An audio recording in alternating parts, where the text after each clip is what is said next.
मंगल को लोकसभा में बीजेपी के एमपी खगेन मुर्मू और डॉक्टर सुकांत मजूमदार के सवाल के जवाब में वजीर ममलिकत जी किशन रेड्डी ने कहा कि मगरिबी बंगाल में लोकसभा चुनाव के पहले, लोकसभा चुनाव के दौरान और लोकसभा चुनाव 2019 के बाद तशद्दुद की कई वारदातों की खबर मिली है, जिसके नतीजे में कई लोगों की मौत हुई है और कई लोग जख्मी हुए हैं। महलूकीन और जख्मियों में पार्टी कारकुनान भी शामिल हैं, जिसको लेकर के रियासती हुकूमत को 9 जून को एक एडवाइजरी भी जारी की गई थी, जिसमें रियासती हुकूमत से नज्म नस्क, अमन बनाए रखने की सलाह दी गई थी।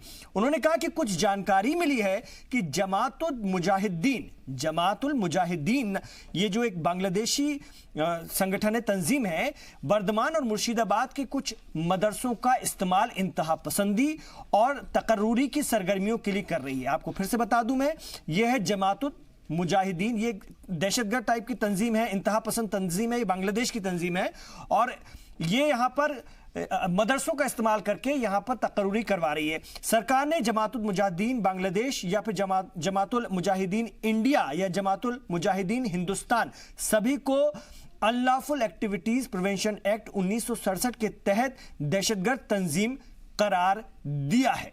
इस पर हम आज बात करेंगे कि ये जो मदरसों पर इल्जाम लगते रहे हैं दहशतगर्दी के, इंतहा पसंदी के, उसको लेकर के गृह राज्य मंत्री का, वजीर ममलिकत बराए दाखिला, उनका ये बयान कितना अहम है और जो बयान आया है, जिस तरह के इल्जामात लगते रहे हैं, फिर कहीं ना कहीं उन इल्जामात की कहीं ना कहीं तस्दीक करता है, उन्हें अपने आप में सच साबित करता है। और वेस्ट बंगाल में यह पूरा मामला सामने आ रहा है। बांग्लादेशी वहां पर बड़े पैमाने पर जमा हो रहे हैं और यह इल्जाम लगता रहा है वहां की हुकूमत पर भी कि कहीं ना कहीं वो अपीजमेंट की पॉलिटिक्स के चलते बांग्लादेशियों को बांग्लादेश से हिंदुस्तान में एंटर होने दे रही है और वहां कहीं ना कहीं उनकी बसावट कराई जा रही है। और अगर इस तरह की तंजीम वहां पर सक्रिय है तो यह बहुत खतरनाक भी है, जिसको लेकर के संसद में बात रखी गई। आइए इस पर हम बात करते हैं। मदरसों में इंतहा पसंदी पर हम इसको जोड़ते हुए बात करेंगे। मेरे साथ बहुत अच्छा पैनल है, आइए मैं उनका तारुफ आपसे करवा दूं। इस वक्त मेरे साथ खासतौर से अब्दुल मोईद अजहरी साहब जुड़ गए हैं।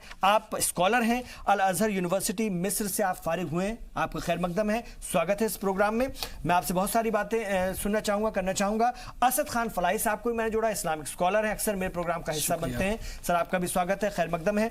मुफ्ती शमून कासमी साहब इस वक्त हमारे साथ हैं, इस्लामिक स्कॉलर हैं और मुफ्ती हैं और बहुत सारे इस्लामिक मामलों में मैं अक्सर इनको अपने साथ रखता हूं और बहुत सारी इनसे बातें जानने समझने के लिए मिलती, बहुत सुलझी हुई बात रखते हैं और बहुत कम इस्लामिक स्कॉलर, मुफ्ती, आलिम दीन इस देश में होंगे जिनको सीधे तौर पर एक टैग लगा हुआ है राष्ट्रवादी मुफ्ती, वो है मुफ्ती शमून कासमी साहब। मेरे साथ डॉक्टर गुलरेज शेख साहब भी जुड़ गए हैं, भारतीय जनता पार्टी के तर्जुमान हैं। हिंदुस्तान के बहुत कम ऐसे मुसलमान हैं जो कि सीधे आरएसएस की शाखा जाते हैं, जो सीधे स्वयंसेवक हैं, उसमें से डॉक्टर गुलरेज शेख साहब भी एक हैं जो बाकायदा शाखा जाते हैं और स्वयंसेवक हैं। तन्मय घोष साहब को भी मैंने अपने साथ जोड़ा है, सियासी तज्जियाकार के तौर पर कोलकाता से हमारे साथ होंगे, उनसे भी हम बात करेंगे। आइए शुरुआत करते हैं इस बातचीत की। सबसे पहले मैं अब्दुल मोईद अजहरी साहब के पास जाना चाहूंगा। अब्दुल मोईद अजहरी साहब, अगर हम बात करें मदरसों की, मदरसों का मकसद होता है सर दीनी तालीम देना, उसको आम करना, लेकिन अगर हम देखें तो पिछले कई बरसों से सवाल उठ रहे हैं मदरसों को लेकर, उनकी हैसियत पर, उनके वजूद पर, उनकी कारकर्दगी पर और उनके तालीमी निज़ाम पर, उनके निसाब पर। कैसे देखें और जो ये ताज़ा मामला है उसको जोड़ते हुए। देखिए, अभी जो रिपोर्ट पेश की गई है जिसमें कहा गया है कि जमातुल मुजाहिदीन जो है वहाँ पर एक्टिव हो गया है पश्चिम बंगाल में जी। असल में ये कोई नया मसला नहीं है जो आज उठा है, ये पिछले 10-20 वर्षों से बीच बीच में उठता ही रहा है। मेरा असल में सवाल ये है कि जब इस तरह की तमाम जानकारियां हमारी सरकारी संस्थाओं को हैं तो उस पर लगाम लगाने में आखिर नाकाम क्यों है? एक चीज ये है। दूसरी चीज है, अगर इसको मैं थोड़ा सा इजीली करूं, 1 मिनट का टाइम लेकर के, कि एक तो होता है इशू, दूसरा होता है सॉल्यूशन और तीसरी चीज उस पर होती है पॉलिटिक्स। मसला क्या है कि जैसे कहा गया कि मदरसे में आतंकवाद या दहशतगर्दी सिखाई जाती है, ये तोड़ मरोड़ के है। इसको दूसरी तरह से कहा जा सकता है कि मदरसे में पढ़ने वालों को आसानी से बहलाया जा सकता है, उनको आसानी से शिकार किया गया। वैसे अब्दुल मोईद साहब, मदरसों में दरअसल पढ़ाया क्या जाता है? हाँ, आप देखें जैसे कि दो बहुत इंपॉर्टेंट वर्ड हैं और आज के सिनेरियो में अगर उसे देखें तो उसकी इंपॉर्टेंस और बढ़ जाती है। एक वर्ड है जिहाद और दूसरा जो वर्ड है वो है अल्लाह अकबर। आप पिछले 30 वर्षों का एक रिकॉर्ड उठा करके देख लीजिए और खास तौर से अरब ममालिक में, भाई अरब ममालिक में तो मुस्लिम हुक्मरानी है, वहां पे रहने वाले मुस्लिम है और वहां पर भी बमबारियां होती हैं। कलमे शहादत पढ़ करके जिहाद के नाम पर बेगुनाहों को कत्ल कर दिया गया। क्या जिहाद का नाम दिया गया और अल्लाह अकबर। अच्छा, दो ये ऐसे वर्ड हैं जो खास तौर से सीधे कुरान हदीस और इस्लाम से भी रिलेट करते हैं। ये अलग बात है कि उसकी मीनिंग अलग है। इस वजह से अगर मदरसे में कोई अल्लाह अकबर या कोई जिहाद इस बारे में अगर कोई पढ़ता है, और आप देखें ना कि एक गूगल सर्च टाइप का आज इशू हो गया है कि गूगल पर कोई भी वर्ड आप सर्च करें तो वर्ड तो आ जाता है, लेकिन उसके जो उसका जो क्या कहते हैं पस मंजर है, बैकग्राउंड है, फोरग्राउंड है, वो नहीं आता है। वो आपकी अपनी समझ पर, आपकी अपनी सोच पर डिपेंड मतलब जितने मोटे तौर पर आपकी बात से मैं समझ पा रहा हूं कि मुल्क में अगर हम अपने हिंदुस्तान की बात करें तो मदरसे में दो तरह के मदरसे चल रहे हैं, ऐसा मैं समझूं क्या? एक जो दीनी तालीम दे रहे हैं वो हो गए और एक दूसरा जो कि एक मिशन को लेकर चल रहे हैं वो हो गए, जो जिनका आप जिक्र कर रहे हैं, और ये मिशन ही गड़बड़ है। इसको थोड़ा सा और इसको बड़ा तो वाइड करके आप सोचें इसको, वो ये कि आसानी से बहकाए जा रहे हैं, जिहाद पढ़ रहे हैं। वही तो मैं कह रहा हूं। हाँ, मिशन तो है ना, वो एक ऐसा मिशन तो है ना जिसको लेकर आसानी से बहकाए जा रहे हैं। भाई जो बहका रहे हैं वो मदरसे नहीं है, जो बहका रहे हैं वो ये दहशतगर्द तंजीमें हैं। लेकिन आखिर मदरसों का इस्तेमाल हो रहा है, मदरसों के लड़कों को टारगेट क्यों कर रहे हैं? अब सवाल असल में यहाँ पर ये होता है। नहीं, मैं आपकी बात समझ रहा हूं। या तो आप बोलिए कि मदरसों का इस्तेमाल हो रहा है, मदरसों के लड़के मदरसों में तो पढ़ रहे हैं ना, तो कहीं ना कहीं मदरसों का इस्तेमाल कौन कर रहा है? ठीक है, आप कह रहे हैं मदरसे वैसे नहीं है, लेकिन जो तंजीमें कर रही है वो भी तो मदरसों का इस्तेमाल कर रही है। ये है कि मदरसे इस्तेमाल हो रहे हैं ना, मदरसे एक मिशन के लिए इस्तेमाल हो रहे हैं ना। नहीं, देखिए आप यहां पर दो चीजें, यहीं पर पॉलिटिक्स आती है कि मदरसे का एक इस्तेमाल हुआ कि मदरसा खोला ही गया है जहां पर आपको दहशतगर्दी सिखाई जाएगी, और दूसरा ये होता है कि उस मदरसे के बच्चों को वर्गलाया जाए कि आप जो है दहशतगर्दी जैसे एक्टिविटीज में हो जाएं। आप ये जो है क्या कहते हैं, आप हिस्ट्री उठा करके देखें, ये इससे पहले अभी सीरिया में जो 4 लड़के हैदराबाद से जो निकले थे जिन्हें वापस पकड़ा गया था, मदरसे से नहीं थे। जितने भी मुल्जिम हुए हैं उन मुल्जिमीन की फहरिस्त देखें तो उसमें से आपको 70 to 80% ऐसे मिलेंगे जिनका ताल्लुक मदरसे से नहीं है। वो इंजीनियर हैं, वो डॉक्टर हैं, वो दूसरे कोर्स में हैं। तो मैं ये कहना चाह रहा था कि चूंकि वो दो वर्ड रिलेट करते हैं, जिसको आप करंट सिनेरियो में देखिए, जैसे कि आज जय श्री राम, वो क्या कहते हैं रिलेट हो रहा है कि अल्लाह अकबर जो अल्लाह की बड़ाई के लिए था, इन जिहादियों ने उस नाम को जिहाद के लिए इस्तेमाल कर दिया। इसी तरीके से श्री राम के जो मर्यादा पुरुषोत्तम श्री राम है, उनकी बड़ाई और उनकी मर्यादा को जब जताने के लिए जब जय श्री राम का नारा लगता था, आज उसको भी बदनाम कर दिया गया।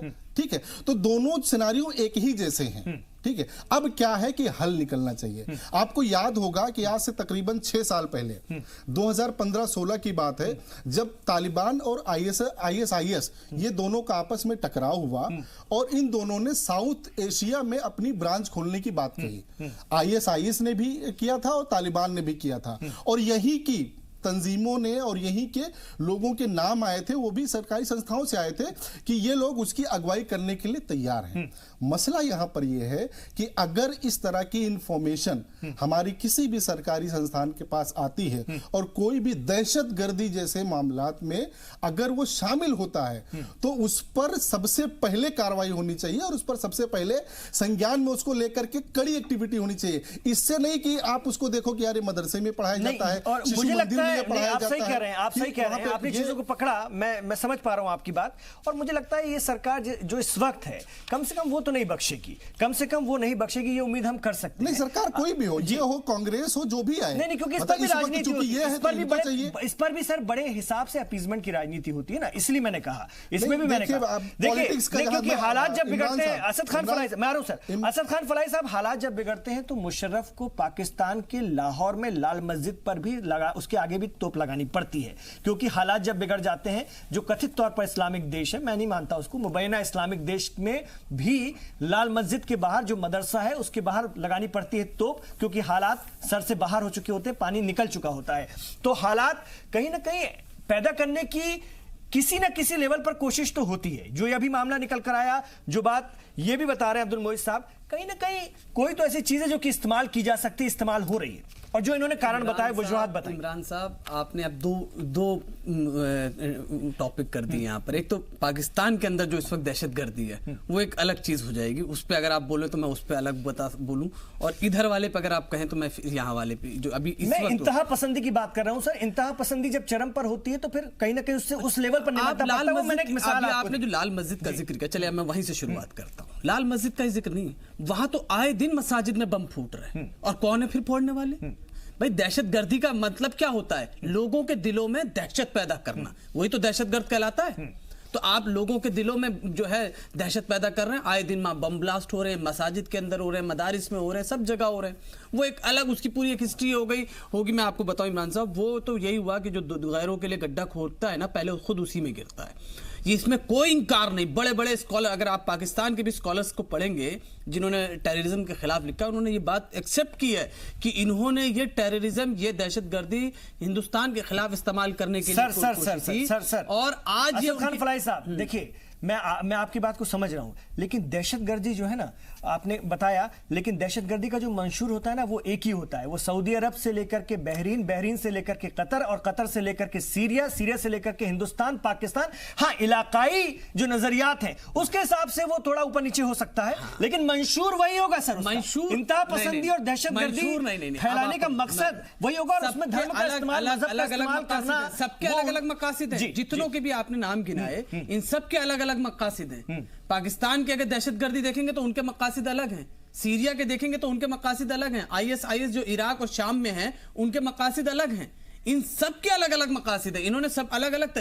इसमें हुआ क्या कि इन्होंने तो जब अपने, देखिए वायलेंस होता क्या चीज है, जब इंसान अपने आप को फेल हो जाता है, लोगों के दिलों को मकासद तो अलग अलग है, फिर सबकी ब्रांच, यहाँ पर सबकी ब्रांच है। तालिबान की भी यहाँ पर ब्रांच है, यहाँ पर ISIS की भी ब्रांच है, और भी ब्रांचेस हैं यहाँ पे। देखिए अब आइए, और हमारे जो कश्मीर की बात करें तो वहाँ भी पाकिस्तान परस्त ढेर सारे हैं, बंगाल पे आते और वो भी हजरत मोहम्मद मुस्तफा सल्लल्लाहु अलैहि वसल्लम के नाम पर है। उनको लेकर मुसलमानों ने कभी एतराज नहीं किया कि लश्कर तैयबा क्यों नाम है, जैश ए मोहम्मद क्यों नाम है। ये भी मुझे बड़ा एतराज रहता है। कभी सड़कों पर जुमे की नमाज के बाद काश की मुसलमान उतर जाते, इस पर भी बात करनी चाहिए। अरे कभी नहीं उतरे, क्या बात कर रहे हैं असद खान फलाही साहब, कभी नहीं उतरे, कभी भी नहीं उतरे। प्रोटेस्ट की बात कह सकते हैं कि नहीं हुआ, लेकिन सबने ही एक आवाज में मेरे रसूल का एक कार्टून बन जाता है तो यहाँ पर दिल्ली से लेकर के मुंबई तक जो है तोड़म फोड़ हो जाती है, डेनमार्क में बनता है। लेकिन अगर जैश ए मोहम्मद और इस तरह के संगठनों के नाम है जो कि कत्लो गारत कर रहे हैं, लेकिन कभी किसी ने एतराज बड़े पैमाने पर इस तरह से जारहाना एतराज नहीं जताया। क्या बात कर रहे हैं आप? इस स्क्रीन से बोल दीजिए, आप इस स्क्रीन से बोल दीजिए। मैंने अपील करी है, लिखा है, बोला है कि कम से कम अपने तंजीमों के नाम से ये अल्लाह के नाम और रसूल के नाम को हटा दो। ये जैश ए मोहम्मद और लश्कर तैयबा और ये सब जिस तरीके और इस तरीके खान फलाही साहब, अब होम मिनिस्ट्री ने खुद स्टेटमेंट दे दिया, आप उसको कंडम कीजिए कि मदरसों में आतंकवाद है, बोल दीजिए यहाँ से। होम मिनिस्ट्री ने कहा ना, संसद में कहा ना होम मिनिस्टर। अब आइए फिर उसी को आइए, बुर्दवान हुआ 2 अक्टूबर 2014 को। इसके बाद भी मुसलमानों को काश सड़क पर उतराना था कि नहीं जी, ये बहुत खतरनाक हालात है, हम इसको कंडम करते हैं, हम इन्हें मजहब से बाहर करते हैं। इमरान भाई, होम मिनिस्ट्री को ही कोट करूंगा और मदरसे पे ही आऊंगा। आप जो बात कह रहे हैं, आप गोलमोल जवाब मत दीजिए, कंडम कीजिए, कंडम कीजिए कि मदरसों में आतंकवाद है, नहीं होना चाहिए। आप ऐसे मान लेंगे हो जाएगा? आप बताइए। होम मिनिस्ट्री ने बयान दिया सर, संसद होम मिनिस्ट्री ने 2016 में कहा ही था और 2014 में भी कहा कि it would not be proper to label. फिर आपने घुमाया। ये होम मिनिस्ट्री की रिपोर्ट है सर, मैं लेकर आया हूं, आप पहले पढ़ ले क्या कहा होम मिनिस्ट्री ने। फिर आप होम मिनिस्ट्री को नहीं मानते क्या? तो मैं होम मिनिस्ट्री को ही तो कोट कर रहा हूं। तो होम मिनिस्ट्री को कोट करते हुए उसकी निंदा कीजिए ना कि मदरसों में आतंकवाद है। क्या कहा है पहले समझ तो लीजिए, पर उतरे कम से कम इसके खिलाफ कि इस तरह के मदरसों को बैन किया जाए और हम इसकी हिमायत नहीं करते हैं, इनको मजहब से बाहर करते हैं, इनके उलमा हज़रात को, इनके पढ़ने वाले लोगों को। क्या कहा होम मिनिस्ट्री ने? बताइए क्या कहा है, आप बताइए। जो कह रहे हैं ना कि मैं होम मिनिस्ट्री को सपोर्ट करूं, मैं कर रहा हूं बिल्कुल, आप बताइए क्या कहा है। तो उसको क्या कहा है होम मिनिस्ट्री ने कि हम इसकी मैं तभी तो कह रहा हूं आपसे कि पहले ये तो बताइए कि होम मिनिस्ट्री ने कहा ना कि इंतहा पसंद तंजीम एक बांग्लादेश की जो कि मदरसों का इस्तेमाल करके भर्ती करा रही है, ये कहा है ना। ये होम मिनिस्ट्री ने ये कहा है कि जहां पर इंडियन टीचर्स नहीं हैं, जहां जिन मदारिस के अंदर, होम मिनिस्ट्री की प्रॉपर रिपोर्ट यह है कि जिन मदारिस के अंदर इंडियन टीचर्स नहीं है, फॉरेनर्स हैं, वहां पर इस बात का अंदेशा है कि वो लोग जो हैं इन मदरसों को, इन मदरसे के बच्चों को गलत रास्ते पे ले जा रहे हैं, रेडिकलाइजेशन कर रहे हैं, दहशतगर्दी के रास्ते पे ले जा रहे हैं। यह होम मिनिस्ट्री ने कहा है। क्या कहा है? जहां इंडियन टीचर्स नहीं है, यानी इस बात का इम्कान है बिल्कुल कि कुछ फॉरेनर जो है, कुछ हमारी बाहरी ताकतें जो हैं वो यहाँ के ठीक है, मैं मान गया इस बात। बिल्कुल, ये होम मिनिस्ट्री, मैं अपनी बात इसीलिए मैं नहीं कह रहा हूँ, होम मिनिस्ट्री ने यही बात एक्सेप्ट कीजिए ना, तो मैं इसको एक्सेप्ट कीजिए ना। देखिए एक्सेप्ट क्या, मदरसों पे एक्सेप्ट कीजिए ना। मैं इसलिए मैं इसको एक्सेप्ट करने से इनकार करता हूं इमरान भाई कि 2014 में भी आपने कहा, 2016 में भी कहा, आपने अभी कंटिन्यूअसली जता दिया। वही दिक्कत है, वही दिक्कत है सर। कार्रवाई क्यों नहीं कर रहे आप? वही दिक्कत है सर, आप तो बड़े स्कॉलर हैं, लेकिन और उलमा हजरात से अगर हम बात करेंगे तो वो उल्टा सीधा दाया बाया कर देंगे। मैंने कभी नहीं सुना कि मुसलमानों को कम से कम इस मामले को लेकर के सड़कों पर कभी उतारा हो कि भाई हम इस तरह की चीजों की सख्त मजम्मत करते हैं, इनको बहिष्कृत करते हैं, बहिष्कार करते हैं। क्यों नहीं होता ऐसा? अब आप सुनेंगे, जब आप 2014 से कहते आ रहे हैं कि भाई हमें इंफॉर्मेशन मिल रही है, हमारी इंटेलिजेंस ये बता रही है, तो आपने उन मदरसों पे अभी तक कार्रवाई क्यों नहीं करी? किस चीज का आप इंतजार कर रहे हैं? शमून काज़मी साहब देखिए, आप बताइए किस चीज का इंतजार कर रहे हैं? देखिए मैं कह रहा हूं, आप मैं देखिए जितनी भी पढ़ेंगे, मैं देखिए मैं सारी रिपोर्ट्स दिए, लेकिन मेन मुद्दा जो है आप मेरी चीज को समझ के भी ना समझ बनने की कोशिश। इमरान भाई, इसी बात का एतराज है, इसी बात की तकलीफ है, इसी बात की तकलीफ है। और मुसलमान जब तक ये नहीं एक्सेप्ट करेगा बहुत मुसीबत में फंसेगा। बाकी मुफ्ती साहब बताएंगे, बताइए कैसे देखते हैं और इनकी बातों से कितना इत्तेफाक रखते हैं, अब्दुल मोइज साहब की बातों से कितना इत्तेफाक रखते हैं? नहीं, मुझे किसी की बात से किसी से इख्तिलाफ और इत्तिफाक की बात नहीं, बल्कि मैं कहना चाहता हूं कि जो हमें सबसे पहला दर्स दिया जाता है वो ये है कि अल्हम्दुलिल्लाह रब्बिल आलमीन, हम उस मालिक के कायनात की तारीफ़ करते हैं जो तमाम आलमों का पालने वाला है, मानव जाति का पालनहार है, शर्वशक्तिमान जग का पालनहार है। और फिर आगे कहा गया वो मारसलना का इल्ला रहमतल लिल आलमीन, कि हमने उस रसूल के हम उम्मती हैं जिस रसूल को तमाम आलम के लिए रहमत बना के भेजा गया है। और फिर तीसरा जो दर्स होता है, कुंतुम खैरा उम्मतिन उखरियत लिन्नास, तुम बेहतरीन उम्मत हो, बेहतरीन लोग हो, भेजे गए हो लोगों की भलाई के लिए, यानी बुराई से रोकने के लिए और भलाई को फ़रोग देने के लिए। ये जो मदारिस इस्लामिया की जो बुनियाद है वो इसके ऊपर है। और 1857 के बाद जो शामली की लड़ाई हुई है, जिसमें दारुल देवबंद के बानी मौलाना कासिम नानौतवी हैं, जब बज़ाहिर वो जंग अंग्रेज़ों से थी और देश को आज़ाद कराने के लिए थी, वो नाकाम होती है तो मदरसों की बुनियाद डाली जाती है राष्ट्रवाद के ऊपर, कि तुम अपने राष्ट्र से उतनी ही मोहब्बत करो जितने के तुम्हारे रसूल करते थे। जब रसूल आप सल्लल्लाहु अलैहि वसल्लम मक्के से चले हैं तो आपकी आंखों में आंसू हैं और आप कहते हैं कि खुदा की कसम मैं तुझे हरगिज़ ना छोड़ता। अगर ये मुशरिकीन उसे कहते जो बहुत सारे खुदाओं को पूछता और खुदा एक है, जैसे मैं कहता हूं कि दुनिया का, संसार का पहला इल्म जो है, पहला ज्ञान वेद है और अंतिम ज्ञान कुरान है, दोनों का मूल एक है, एकम एवं अद्वितीय ला इलाहा इल्लल्लाह। मैं एक मिनट देखिए, मैं वही पे मैं वही कह रहा हूं, आदर्शवादी बातें कर रहे हैं। आजादी से पहले इस देश में मदरसों इमरान भाई, मैं मदरसों की अगर कोई उसके खिलाफ चल रहा है, पहले इस देश में मदरसों का मकसद कुछ और था और आजादी के बाद 70 साल में मदरसों का मकसद कुछ और होता चला जा रहा है। इस पर भी जरा तवज्जो दीजिए सर। नहीं, मैं वही बता रहा हूं, आदर्शवादी बहुत अच्छी है, मैं समझ रहा हूं, पूरे एहतराम के साथ समझ रहा हूं। देखो इमरान भाई, मैं जो बात कहना चाह रहा हूं वो देखिए, दोनों तरफ से इन दोनों विद्वानों ने बहुत अच्छी बात कही। मैं जो बात कहना चाह रहा हूं वहीं आगे कहूंगा मैं कि अगर उनके अपने रसूल की इताअत भी उन्हें मंजूर नहीं है और अल्लाह का जो फरमान है कि खैरन नास, देखिए इसी बात का तो मैं वही से सुनिए ना, मदरसों से रेशमी रुमाल तहरीक चली, मैं वही वहीं पे मदरसों पर ये इल्जाम लगता है कि वो वहां से दहशतगर्दी को फरोग दे रहे हैं या इस तरह की गतिविधियों में, इंतहा पसंदियों में मुब्तला है। ये अफसोस है। हुए इमरान भाई, कन्विक्टेड कितने हुए? आपकी बात सही है। देखो फलाही, जरा एक मिनट मेरी पूरी बात सुनो, बीच में मैं जो बात आगे जहां मैं कहना चाह रहा हूं, जो रिएक्शन में देने जा रहा हूं वो आपसे ज्यादा सख्त है। मैं ये कहना चाह रहा हूं, जब ये तालीम है और यही तालीम तमाम मदारिस की है, चाहे वो कॉन्वेंट हो और चाहे वो हमारे जो दूसरे अदर्स स्कूल्स हैं उनकी वो हो, किसी में भी इंसानियत के खिलाफ तालीम नहीं दी गई। अगर किसी मदरसे के अंदर ऐसे हालात बनते हैं तो उस मदरसे पे कार्रवाई होनी चाहिए, इसलिए कि वो इंसानियत के लिए नुकसानदायक है। और जैसे कहा कि कत्ल मुजी कब्ल लीजा, ऐसे लोगों को गिरफ्तार करके उनकी मान्यता रद्द करनी चाहिए। बहुत अच्छी और मैं कहूं आपसे, देखिए, और सामाजिक तौर से जो भी आपने कहा इमरान भाई, लेकिन सुनिए ना, देखिए सुनिए तो एक मिनट सुनिए ना। असद खान फराई साहब, आपने जो आदर्शवादी बातें कही, मैं उसका पूरा एहतराम करता हूं, यही बेस है इस्लाम का, मैं भी मानता हूं, आप सब मानते हैं। लेकिन असद खान फराई साहब, यही सनातन धर्म का भी है ना। सैयद कुतुब की किताब, हसन बन्ना की किताबें, इब्ने तैमिया की किताबें, इब्ने अब्दुल वहाब की नजदी की किताबें,